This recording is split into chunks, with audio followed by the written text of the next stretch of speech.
Hey, what's up, everyone? This is the watch this video for Tuesday because the markets closed Monday. For Tuesday, February 22nd, the SPY continued kind of another ugly day. Um, things feel pretty weak out there. There's headline risk and everything else, so you certainly want to be careful. And you can kind of tell the market's weak just from my watch list because it is mostly potential bounce plays. So Friday, if you follow me on Twitter, whatever you know, I actually had a red day on Friday, but I did do 5 miles on the treadmill and 200 push-ups. So if I'm bragging about exercise versus the market, I didn't trade well, right? Um, anyway, Tuesday's a new day, and I'm ready to get back to it.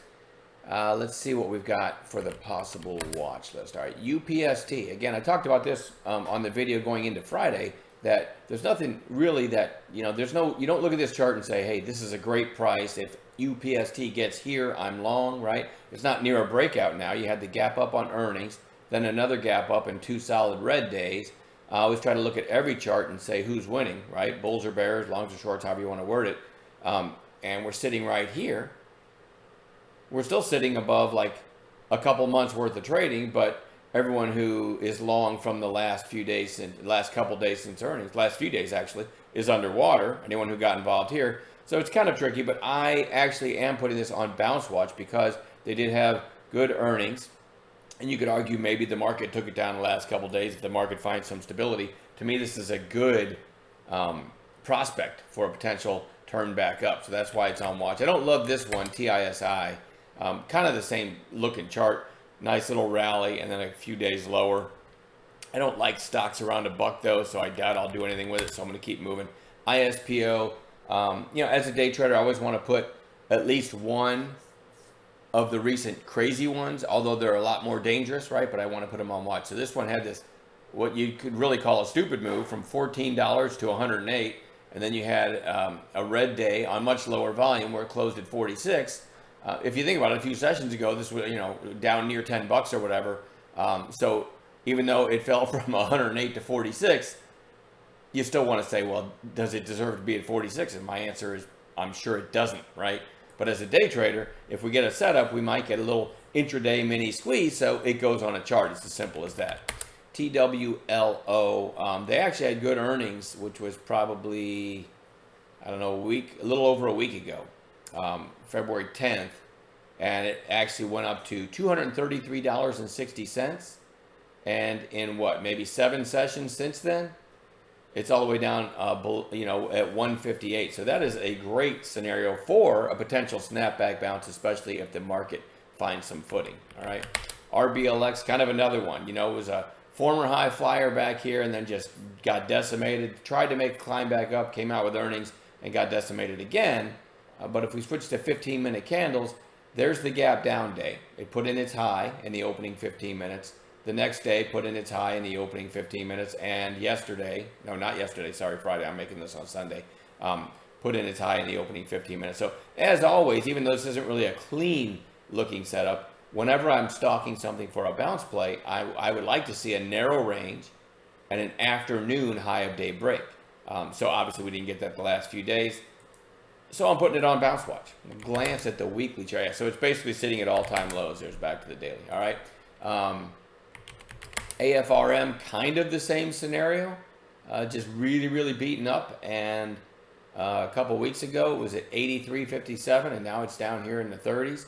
If you look at it on Friday, this was actually, kind of a narrow range, all things considered, with how bad it's gotten beaten up. I would have probably taken a break of this early high. This vertical line is the opening candle for Friday.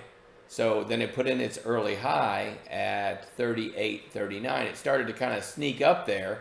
And if it would have kind of flagged and then broke the early high late in the day, I would have taken a trade there. But it never did. So it goes right back on Bounce Watch. Remember, I'm a day trader. I make my money between the bells.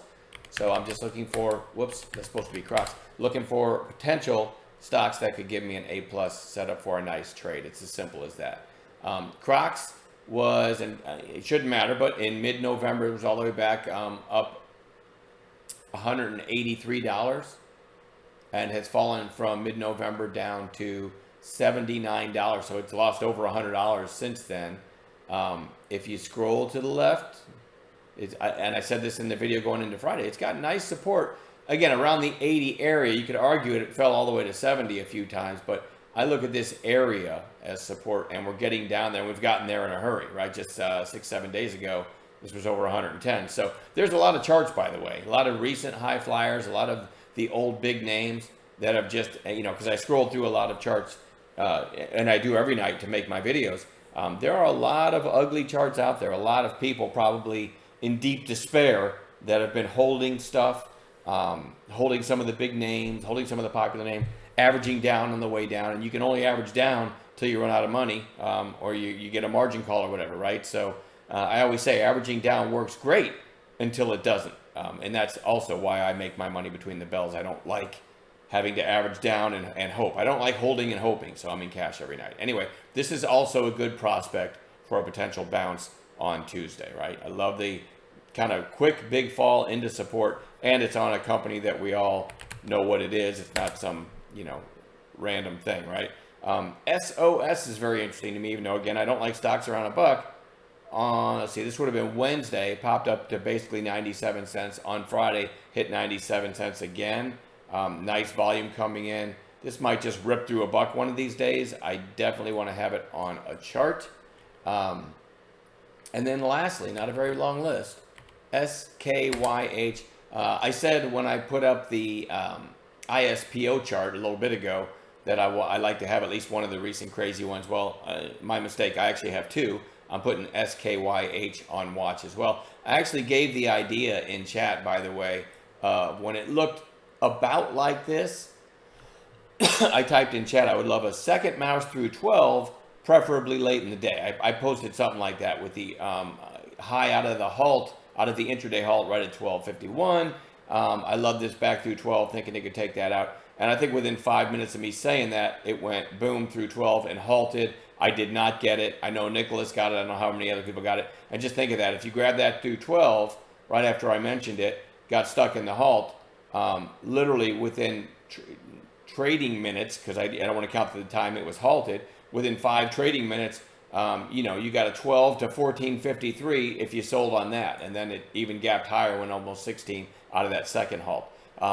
Sadly, I just watched all that happen because it ripped through 12 in a blink of an eye, and I wasn't even, wasn't focused on it because I was looking for an afternoon break. Anyway, all that said, I want to watch SKYH because of its action on Friday. I want to watch that on Tuesday as well. We'll find some other gappers in the pre-market to add to this list. Hope everybody has a great day and a half still till we trade, and I'll see you all in the chat room on Monday.